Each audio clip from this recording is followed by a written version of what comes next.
National income and some related entities. आज हम बात करेंगे regarding categorisation of domestic income, यानी कि डोमेस्टिक इनकम जो है उसको कितने कैटेगरीज में डिवाइड किया गया है। सबसे पहले हम ये जान लेते हैं कि what is domestic income. Domestic income क्या होती है? So domestic income is the sum total of all factor incomes generated within the domestic territory, यानी कि डोमेस्टिक टेरिटरी के अंदर रहते हुए जितने भी तरह की फैक्टर इनकम अर्न की जाती है उन सबका अगर हम सम लेते हैं, टोटल लेते हैं, तो that is known as the domestic income. यानी कि सारी अलग अलग तरह की फैक्टर इनकम्स जो हैं उनको आप ऐड करते हो। तो यहाँ से वन मोर क्वेश्चन अराइज होता है कि what is this factor income. Factor income क्या होता है? तो हमने अपने अर्लियर वीडियोस में डिस्कस किया था डिटेल में कि फैक्टर इनकम क्या होता है एंड ट्रांसफर इनकम क्या होता है। फैक्टर इनकम कौन सी इनकम होती है? वो इनकम जो कि आपको हार्ड वर्क करके अर्न आपने करी है, यानी कि फैक्टर सर्विसेज रेंडर करके आपने कमाई है, that is known age factor income. And transfer income वो होती है जो कि बिना किसी हार्ड वर्क आपने रिसीव की है, that is known as transfer income. तो अपन यहाँ बात कर रहे थे फैक्टर इनकम की कि डोमेस्टिक टेरिटरी में रहते हुए जितने भी तरह के फैक्टर इनकम्स हमने अर्न की है, अगर हम उन सभी का टोटल लेते हैं, उन सभी का सम करते हैं, तो जो टोटल एग्रीगेट हमें मिलता है that is known as the domestic income. अगर हम इसे सिंबॉलिक फॉर्म में लें तो हम डोमेस्टिक इनकम जो है को डिनोट करते हैं बाय NDP एट FC, यानी कि net domestic product at factor cost. तो हम बात कर रहे थे कि भाई डोमेस्टिक इनकम होती है NDP एट FC। अब अगर हमारे पास एक क्वेश्चन आ जाता है कि भाई आप कैलकुलेट कीजिए domestic income NDP at FC, तो उसके लिए हमें क्या चाहिए? दो कंपोनेंट्स चाहिए जिनको हम ऐड करेंगे। पहला कंपोनेंट है हमारा income from domestic product accruing to private sector, यानी कि डोमेस्टिक टेरिटरी में रहते हुए प्राइवेट सेक्टर ने जो भी इनकम अर्न करी है उसको हम बोलते हैं income from domestic product accruing to private sector. हम इसको शॉर्ट में IPS करके लिख सकते हैं। अब इसमें हम ऐड करेंगे income from domestic product accruing to public sector, यानी कि अगेन डोमेस्टिक टेरिटरी में रहते हुए पब्लिक सेक्टर यानी कि गवर्नमेंट सेक्टर ने जो इनकम अर्न करी है, शॉर्ट में हम इसको लिख सकते हैं IGS। तो कहने का मतलब है कि जब भी हमें डोमेस्टिक इनकम निकालने को बोला जा रहा है, यानी कि NDP एट FC, तो उसमें हम क्या कर रहे हैं? प्राइवेट सेक्टर वाली इनकम प्लस गवर्नमेंट सेक्टर वाली इनकम या पब्लिक सेक्टर वाली इनकम। अब कई बार क्वेश्चन में क्या होता है कि आपको डायरेक्टली पब्लिक सेक्टर वाली इनकम जो है वो गिवन नहीं होती है, उसकी जगह पे दो अलग अलग कॉन्सेप्ट दे दिए होते हैं, उनको ऐड करके आप जो है पब्लिक सेक्टर यानी गवर्नमेंट सेक्टर वाली इनकम निकाल सकते हैं। अब वो दो अलग अलग कॉन्सेप्ट कौन कौन से हैं? पहला है income from property and entrepreneurship accruing to government administrative departments. भाई अपन बात कर रहे हैं कि पब्लिक सेक्टर या गवर्नमेंट सेक्टर की जो इनकम है, तो गवर्नमेंट अपनी इनकम कहाँ से कमाएगी? भाई गवर्नमेंट किसकी एंटरप्रेन्योर है, किसकी ओनर है, या गवर्नमेंट की क्या प्रॉपर्टी है? ये जो अलग अलग बड़े बड़े एडमिनिस्ट्रेटिव डिपार्टमेंट्स हैं, जैसे रेलवे हो गया, पोस्ट हो गया, टेलीग्राफ हो गया, बड़े बड़े डिपार्टमेंट्स जिनका के ओनरशिप और मैनेजमेंट गवर्नमेंट के हाथ में है। तो ऐसे डिपार्टमेंट से या गवर्नमेंट ने अपनी प्रॉपर्टी से जो भी इनकम अर्न की है वो, प्लस हम उसमें क्या ऐड करेंगे?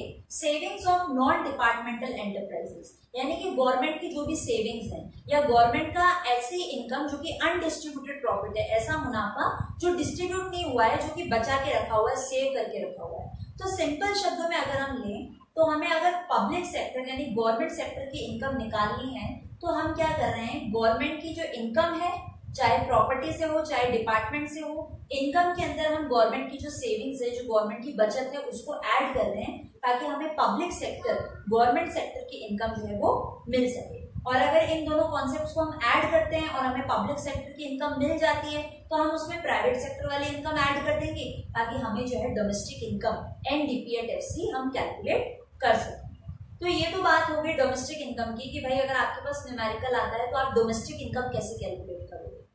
नेक्स्ट जो हमारा कॉन्सेप्ट है that is about private income, कि प्राइवेट इनकम हमें कैसे कैलकुलेट करना है। तो सबसे पहले तो हमें ये जानना चाहिए कि भाई प्राइवेट इनकम होता क्या है। तो प्राइवेट इनकम क्या है कि प्राइवेट सेक्टर के जो लोग जितने भी तरह की इनकम अर्न कर रहे हैं फ्रॉम ऑल द सोर्सेज, चाहे वो विद इन द कंट्री हो या आउटसाइड द कंट्री हो, that is known as private income. Again I am repeating, income earn by private sector, यानी प्राइवेट सेक्टर जितनी भी इनकम अर्न कर रहा है, चाहे वो कंट्री के अंदर रह के कर रहा हो चाहे आउटसाइड द कंट्री कर रहा हो, that is known as private income. यानी कि हम जो है प्राइवेट सेक्टर की इनकम कैलकुलेट कर रहे हैं। तो अब हम देखते हैं भाई, अगर हम जब हम डोमेस्टिक इनकम की बात कर रहे थे तो हमने ये देखा कि डोमेस्टिक इनकम में हम सिर्फ और सिर्फ फैक्टर इनकम्स को ही इंक्लूड कर रहे थे, यानी कि सिर्फ वो ही इनकम ले रहे थे जो कि हार्डवर्क करके अर्न की गई है या हमने फैक्टर सर्विसेज रेंडर करके अर्न की है। लेकिन अगर अपन बात करें प्राइवेट इनकम की, तो प्राइवेट इनकम में जो है अपन फैक्टर इनकम को भी इंक्लूड करेंगे as well as transfer income को भी इंक्लूड करेंगे, यानी वो इनकम भी लेंगे जो हमने अर्न की है और उन इनकम को भी लेंगे जो सिर्फ हमने रिसीव की। तो सबसे पहले ये देख लेते हैं कि फैक्टर इनकम के कितने कॉम्पोनेंट्स आते हैं। देखो बेसिकली जब भी हमें प्राइवेट इनकम कैलकुलेट करनी होती है हमें 5 कॉम्पोनेंट्स को ऐड करना होता है। 5 में से जो फर्स्ट 2 हैं ये तो फैक्टर इनकम है, यानी कि आपने अर्न किए हैं, आपने कमाए हैं, और जो लास्ट के 3 कॉन्सेप्ट्स हैं वो ट्रांसफर इनकम है, यानी कि आपने रिसीव किए हैं थ्रू डिफरेंट सोर्सेज। तो सबसे पहले बात कर लेते हैं कि जो फैक्टर इनकम वाले कॉन्सेप्ट्स कौन से हैं जो कि प्राइवेट सेक्टर कमा रहा है। तो देखो पहला है, अगर अपन फैक्टर इनकम की बात करें तो कुछ तो है विद इन टेरिटरी वाले, यानी डोमेस्टिक टेरिटरी के अंदर रहते हुए जो आपने कमाए हैं, एंड कुछ है फ्रॉम आउटसाइड। ROW का मतलब है रेस्ट ऑफ द वर्ल्ड, जो कि आउटसाइड द कंट्री से आपने कमाए हैं। तो पहले ये देखते हैं कि with in the domestic territory, country के अंदर रहते हुए हमने कौन सी इनकम कमाई है। Income from domestic product accruing to private sector, यानी कि सेम यही डोमेस्टिक इनकम वाला कॉन्सेप्ट कि भाई डोमेस्टिक टेरिटरी के अंदर रहते हुए प्राइवेट सेक्टर जो भी इनकम कमा रहा है वो वाला हिस्सा, जिसको कि हमने डिनोट किया था IPS। ओके, तो यहाँ पर ये डोमेस्टिक इनकम वाला कॉन्सेप्ट आ गया कि सबसे पहले फैक्टर इनकम में, यानी प्राइवेट इनकम आपको कैलकुलेट करनी है, तो पहला जो कंपोनेंट है वो है आपका IPS, यानी प्राइवेट सेक्टर की इनकम जो कि उसने डोमेस्टिक टेरिटरी के अंदर रहते हुए कमाई। उसके बाद आप उसमें क्या ऐड करोगे, NFIA। हमने अपने अर्लियर वीडियोस में डिस्कस किया था NFIA क्या होता है, net factor income from abroad, यानी कि अब्रॉड से, दूसरे देश से हमने जो भी इनकम कमाई है। हमने अपने लास्ट वीडियो में डिस्कस किया था कि NFIA कैसे निकालते हैं, factor income received from abroad minus factor income paid to abroad. Simple शब्दों में अगर हम इसे लें तो भाई अब्रॉड से सारे पेमेंट्स करने के बाद जो भी हमारे पास इनकम बच रही है, नेट इनकम बच रही है, उसको हम बोलते हैं net factor income from abroad, यानी कि NFIA। तो ये भी जो है हमारी फैक्टर इनकम का हिस्सा है, इसको हम प्राइवेट इनकम में इंक्लूड करेंगे। तो पहले 2 कंपोनेंट हमें मिल गए, पहला था कि प्राइवेट सेक्टर वाली इनकम प्लस अब्रॉड से मिलने वाली जो इनकम है, ठीक है। तो ये दोनों तो बात हो गई अर्निंग की, जिसको कि हम प्राइवेट इनकम कैलकुलेट कर रहे हैं तो ऐड करेंगे। अब रिसीव वाली इनकम देख लेते हैं, कौन कौन सी ट्रांसफर इनकम्स हैं जिसको कि हम अपनी प्राइवेट इनकम में इंक्लूड करते हैं। तो पहला, डोमेस्टिक टेरिटरी के अंदर रहते हुए आपको कौन सी इनकम रिसीव हो रही है, नेशनल डेब्ट इंटरेस्ट। डेब्ट यानी क्या होता है, आपके ऊपर किसी तरह का कर्जा है। तो कई बार क्या होता है, गवर्नमेंट अपने कंजम्पशन एक्सपेंडिचर को पूरा करने के लिए प्राइवेट सेक्टर से लोन उठाती है। ओके, अब जब आपने लोन उठाया तो आपको उस पर ब्याज देना पड़ेगा, इंटरेस्ट देना पड़ेगा। तो गवर्नमेंट जो आपको इंटरेस्ट पे कर रही है प्राइवेट सेक्टर को, वो भी प्राइवेट सेक्टर की इनकम का ही फॉर्म है। भाई इंटरेस्ट पे कर रही है आपको सरकार, तो वो आप रिसीव कर रहे हो, प्राइवेट सेक्टर रिसीव कर रहा है, तो वो भी जो है प्राइवेट इनकम का हिस्सा बनेगा। प्लस उसमें हम एक और चीज क्या ऐड कर रहे हैं, करंट ट्रांसफर फ्रॉम गवर्नमेंट। भाई गवर्नमेंट जो भी करंट फाइनेंशियल ईयर में आपके अकाउंट में या प्राइवेट सेक्टर के अंदर ट्रांसफर कर रही है। अब ये ट्रांसफर कौन कौन से हो सकते हैं, मान लीजिए स्कॉलरशिप हो सकती है, ओके, या फिर किसी तरह का अनएम्प्लॉयमेंट अलाउंस हो सकता है जो हमारा बेरोजगारी भत्ता होता है, या सब्सिडी भी हम कह सकते हैं। ओके, तो कई तरह के ट्रांसफर है जो सरकार करती है प्राइवेट सेक्टर के लिए, वो भी हम इसमें इंक्लूड करेंगे करंट ट्रांसफर फ्रॉम गवर्नमेंट। उसके बाद ये तो हो गई with in the domestic territory की बात। अब रेस्ट ऑफ द वर्ल्ड से कौन सा ट्रांसफर आ रहा है, net current transfer from rest of the world, यानी कि डोमेस्टिक टेरिटरी के बाहर और भी कितने तरह के ट्रांसफर है जो गवर्नमेंट हमें करती है, वो भी प्राइवेट इनकम के अंदर हम इंक्लूड करेंगे।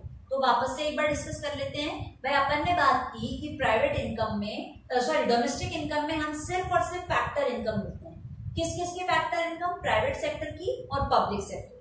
अगर पब्लिक सेक्टर की फैक्टर इनकम आपको डायरेक्टली गिवन नहीं है तो आप क्या करेंगे, गवर्नमेंट की प्रॉपर्टी और डिपार्टमेंट से कमाई हुई इनकम प्लस गवर्नमेंट की जो बचत है, सेविंग है, उसको ऐड कर देंगे ताकि हमें पब्लिक सेक्टर वाली इनकम मिल जाए। पब्लिक सेक्टर वाली इनकम मिल गई, उसमें प्राइवेट सेक्टर वाली इनकम ऐड कर देंगे तो हमें मिल जाएगी हमारी डोमेस्टिक इनकम। अगर अपन बात करें प्राइवेट इनकम की, तो इसमें अपन ने पढ़ा कि 5 तरह के कंपोनेंट्स जो है उनको हम ऐड करते हैं। 5 में से 2 तो है फैक्टर इनकम का हिस्सा और लास्ट के 3 जो है वो ट्रांसफर इनकम का हिस्सा है, यानी कि हमने रिसीव किया है। तो जो फैक्टर इनकम वाले कंपोनेंट्स है वो कौन से हैं कि भाई प्राइवेट सेक्टर को मिलने वाली इनकम, उसमें हमने ऐड की अब्रॉड वाली income, net factor income from abroad. फिर हम उसमें क्या ऐड कर रहे हैं, नेशनल डेब्ट इंटरेस्ट, यानी कि गवर्नमेंट अगर किसी भी फॉर्म में हमें ब्याज दे रही है उसको हम ऐड करेंगे, plus current transfer from government, government ने आपको स्कॉलरशिप दी या सब्सिडी दी या बेरोजगारी भत्ता दिया, ये सारे ट्रांसफर हमने ऐड किए, प्लस का net current transfer from rest of the world, domestic territory के बाहर रेस्ट ऑफ द वर्ल्ड से अगर किसी भी तरह का ट्रांसफर आपके अकाउंट में हो रहा है, प्राइवेट सेक्टर को मिल रहा है, तो वो भी हम इसमें ऐड करेंगे। इन पांचों ही चीजों को हम ऐड कर देंगे तो हमें मिल जाएगा private income. So this was all regarding the domestic income and private